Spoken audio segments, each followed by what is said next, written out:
Gold medal वाली बहू। सपना के पिता एक गरीब किसान थे।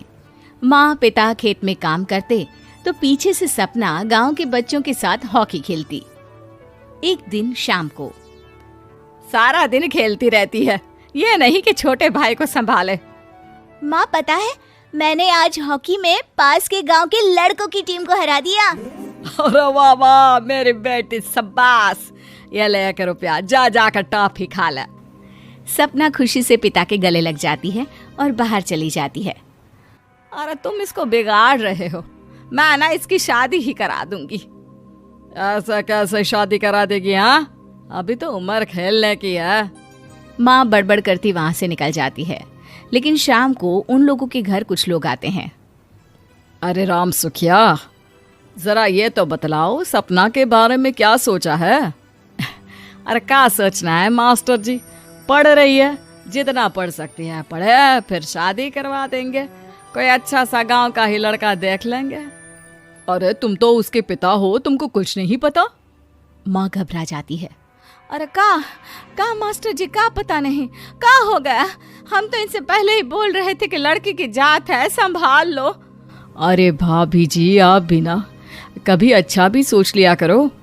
अरे सपना क्या खेलती है हॉकी, बड़े से बड़े आदमी भी नहीं जीत पाते हैं उससे। कल गांव में एक टीम आ रही है, लड़कियों की हॉकी खेलने उसे भेज देना, वहां शायद कुछ बात बन जाए। अरे ना मास्टर जी, कोई खेल वेल नहीं करवाना है हम लोगों को, वो भी शहर के लोगों के साथ तो बिल्कुल भी ना। शहर के लोगों को ना कोई भरोसा नहीं होता मास्टर जी। अरे कैसी बात कर रही हो सपना की माँ, बुरा आदमी तो हर जगह मिल जाएगा, उसके लिए शहर का और गांव का। हाँ मास्टर जी, हम लोग तैयार हैं, कल आ जाएगी सपना वक्त से। माँ के लाख मना करने पर भी पिता सपना को हॉकी टीम के लिए भेज देते हैं। शाम को सपना वापस आती है, लेकिन लट के मुंह से। और क्या हो गया, मार खाई हो का? कौन मारेगा हमें? कोई मार वार खाकर नहीं आए। अरे फिर शकल पर 12 क्यों बजे हैं, बताओगी? देखो माँ, आप समझोगी नहीं, बताकर फायदा क्या है? अरे बिटिया रानी, हम तो समझेंगे ना, हमें ही बता दे। सपना पापा के गले लग जाती है।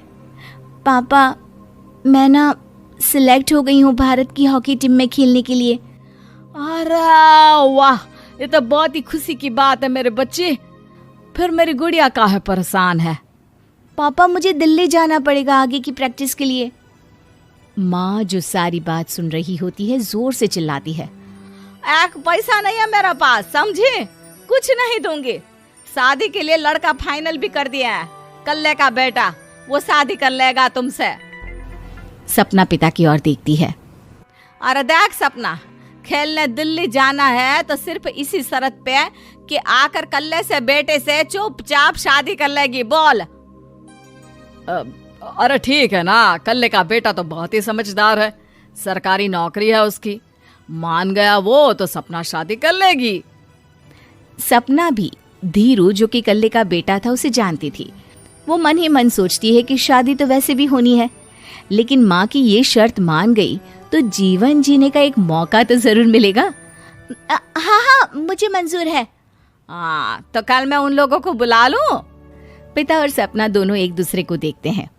अब माँ ठीक है ना, बुलाने की क्या जरूरत है, वो लोग पसंद कर रहे हैं ना मुझे, वही ठीक है। बस आप तो मेरा दिल्ली का बैग पैक कर दो। सपना दिल्ली जाती है, दिल्ली टीम के लिए खेलने के लिए। सपना खूब अच्छा खेलती है और गोल्ड मेडल जीत कर आती है। जब वो गांव आती है तो उसका जोरदार स्वागत होता है। हर कोई सपना सपना चिल्ला रहा होता है। और सपना के पापा, तुम्हारी बेटी ने तो गांव का नाम रोशन कर दिया है। गांव की तरफ से तुम लोगों को गांव में पक्का मकान और सपना को परिषद में पक्की नौकरी देने के लिए हम तैयार हैं। अरे वाह वाह, पक्का मकान, ये तो बहुत अच्छी बात है, लेकिन सपना की नौकरी नहीं चाहिए हमें। हाँ, कैसी बात कर रही हो सपना की माँ? लड़की की नौकरी रहेगी तो अपने पैरों पर खड़ी रहेगी, किसी के आगे झुकने की जरूरत ना पड़ेगी। अरे चुप रहो, हम तो नौकरी ना करते हैं, पर मजाल है कि किसी के आगे झुके हो। ना, हमारी बेटी नौकरी नहीं करेगी। पिता लाख समझाते हैं, लेकिन माँ नहीं मानती। और फिर वो दिन भी आ जाता है जब सपना को अपने कहे अनुसार लड़के से शादी भी करनी पड़ती है। ससुराल में। ए बहू, तू रोज रोज सुबह कहाँ जाती है? घर का सारा काम निपटा कर कहाँ भागती है? माँ का घर तो पास ही है, वहीं निकल जाती है क्या? नहीं माँ जी, मैं हॉकी खेलने जाती हूँ, मुझे खेलना पसंद है। खेलना पसंद है? अरे कैसी बात कर रही है बहू, शादी के बाद तो कोई लड़की खेलती फैलती नहीं है, वो घर का काम काज देखती है। सपना कुछ नहीं कहती। वो एक रोज कमरे में अपनी अलमारी ठीक कर रही होती है कि तब सुनो, वो जो लटक रहा है ना, क्या बोलते हैं उसे? मेडल। सपना पति की बात सुनकर खुश हो जाती है, उनके पास जाती है। मैं सोच ही रही थी कि तुमने कभी पूछा क्यों नहीं। ये मेडल है, मैंने जीता है, पता है, हॉकी में। बड़ा मैदान, बहुत से लोग, 2 टीम और फिर शुरू होता है जुनून। पता है, लगता है जैसे बस जिंदगी यही है, खेलते रहो, भागते रहो, दौड़ते रहो और लक्ष्य को पालो। सुनो ना, मैं ना भारतीय टीम के लिए खेलना चाहती हूँ। माँ, यहाँ तो आ जरा। सपना हैरान हो जाती है कि ये क्या हो गया, पति अचानक से माँ को क्यों बुला रहा है। हाँ बेटा, क्या हो गया? काहे गला फाड़ रहे हो? माँ, ये सपना क्या कह रही है? अरे बीवी तो बोलती ही रहती है बेटा, लेकिन क्या हो गया, चिल्ला क्यों रहे हो? ऐसा क्या बोल दिया इसने? माँ ये बोल रही है कि इसको खेलना है भारतीय टीम के लिए। सपना डर जाती है।